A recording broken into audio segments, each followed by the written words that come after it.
What's up? It's Poisenbery. Gonna try and get through this as quickly as I can, but basically, we're using Illustrious. We're trying to make a picture of an apple, but we keep getting a girl with an apple. So we change the seed, maybe it's just that one.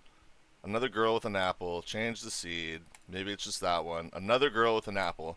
So how do you remove the girl? That's the thing I was trying to figure out for the longest time. So I was like, maybe one girl, person, people, human, and the negative prompt, maybe that'll make it go away. Nope. She's still there. Nice cleavage. Alright. Girl still. Where's the apple this time? There it is in her hand. Like, no, we want just a picture of an apple. So what do we do? The thing that I discovered was the no humans prompt. So if you type in apple with no humans, you get just the apple by itself. You can do it with other fruits, banana. We get a banana by itself. I'm not typing banana without this prompt because it keeps generating NSFW stuff. So this model's very horny. NSFW, that's what it means. But yeah, so we have this. We have our fruits. We can finally generate fruits and vegetables now. Broccoli. Look at that. Look at that. When's the last time you had some broccoli? You should eat some broccoli, put some butter on it, make it taste better.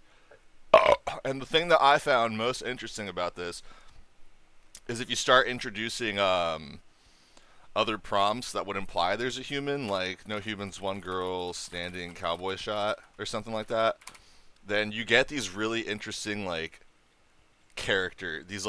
these cool concepts, which are like kind of like people, but they're based on like fruits and vegetables and stuff. So let's do an apple.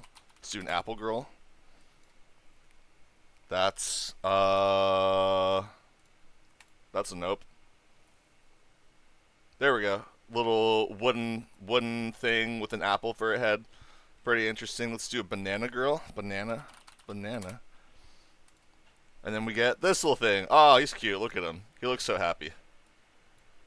So yeah, that's the no humans prompt. You type it in. It's really good with like anthro and furries and stuff. So if you're into that stuff, like Pokemon, maybe use this. Let's do Tigrex Monster Hunter. See, that's how you do it. No humans. Very versatile prompt. Can definitely spice up some. So what the heck are those? Spice up some of your generations, make them more interesting. But yeah, whatever. Bye.